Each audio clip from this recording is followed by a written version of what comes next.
It's Act Now on the final bend from Expensive Ego. Honolulu Bay's joining in into the straight. Act Now 4 metres. Honolulu Bay down the outside. I Cast No Shadows pushing through. I Cast No Shadow got through to grab the lead. Torrid St. Late. It's I Cast No Shadow in front. I Cast No Shadow.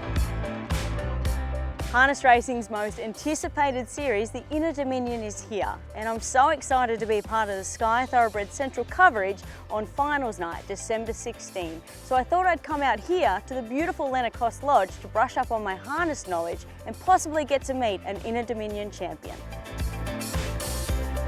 Well, who better to talk all things Inter Dominion with other than the face of harness racing across our Sky platforms, and it's of course the one and only Brittany Graham. Britt, it's great to be joined with yourself out here today, and yeah, what can you tell us about the series? Well, the Inter Dominion is really the pinnacle of harness racing, so it's so cool to have it back in Queensland for the first time in a long time. The last time it was staged in Queensland was back in 2009 at the Gold Coast, and it hasn't been at Albion Park for a long, long time. So it's so exciting to have it back in Queensland in my backyard, and it really is the race in harness racing. It's got such a long history, and it's such a different series to anything else that we have. It's a real battle of attrition. The best horse normally wins the race because they have to go through a lot. There's 3 heats staged over a week, and then the final staged a week later. So these horses will have 4 runs in a fortnight.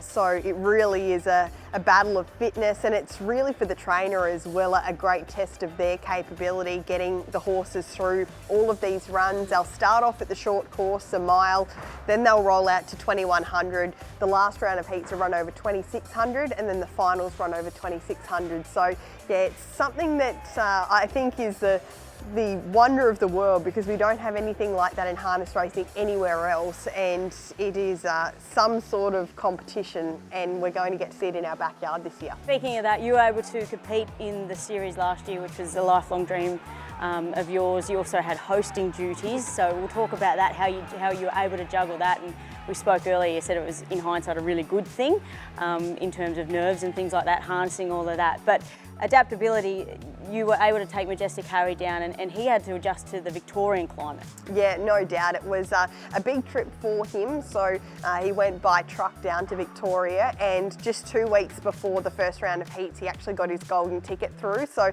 he raced on the Saturday night, and then he had to travel down to Victoria, and it was a very cold summer in Victoria. It wasn't the kindest to us, the weather, exactly. So we had to adjust to that, and he probably didn't travel down the best, and it was certainly a nerve-wracking time trying to ensure that we had him close to the mark, because if you're not right on the first night, it's a real struggle from there on out to try and not only get more points throughout the series but turn these horses around. So no, it was a challenge for me, and my sister Steph was there, and she came down and trained him for the series as well. So it was a great experience for both of us, and we learned a stack, but I was lucky enough to get to drive him throughout the series. I owned him with my mum, so it was really a family, and there was no pressure on us either. He wasn't favoured to win the series or anything like that, but the fact that he made the final was just amazing, and I was quite emotional about it actually, because probably I didn't expect to make the final. I was really hopeful that we would, but he made that final, and then he ran the race of his life in it as well to run 5th. So it was just an amazing experience, and one I'll never forget. All right, now I've heard a lot about Harry. He's got a soft spot in your heart. Do you mind if I take him out for a spin? Well, you're asking a lot, considering I don't let anybody else touch him, but just this once I'll allow you to take him for a drive, but just don't go too fast, okay, whatever you do. I'll do my best. Let's go. You were moving. This little legend I'm driving here, is it right he was Trotter of the Year? He was, yeah, he won Queensland Trotter of the Year last year, which was awesome. He started off 2022 as basically the equivalent of a maiden horse. Yep. When he came across from New Zealand, he was right down in grade, and yeah, he came across, and we just could never have imagined the job that he was going to do. Was he brought for you to spin around on a Friday night? Yeah?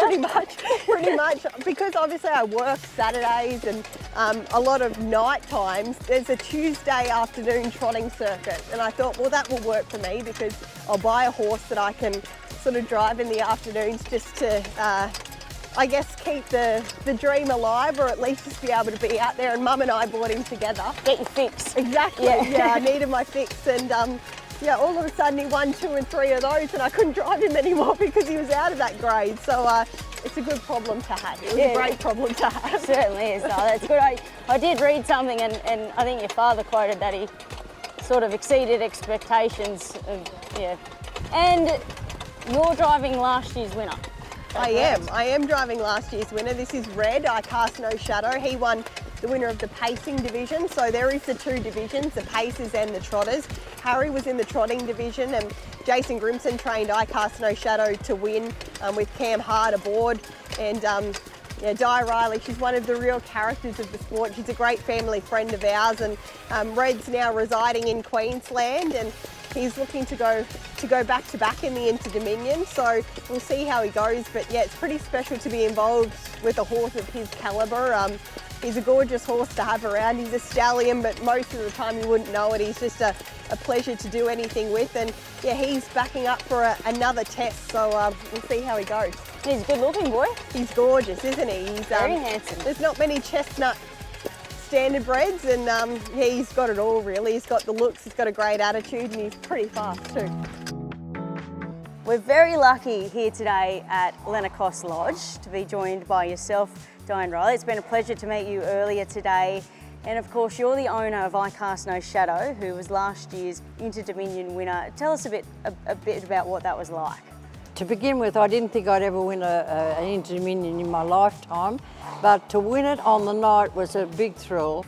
And I can't stress more that people just keep dreaming about winning a Dominion, because when you get there, it's pretty good. Yeah, certainly. And this beautiful trophy, you told me that it went to bed with you that night, is that right?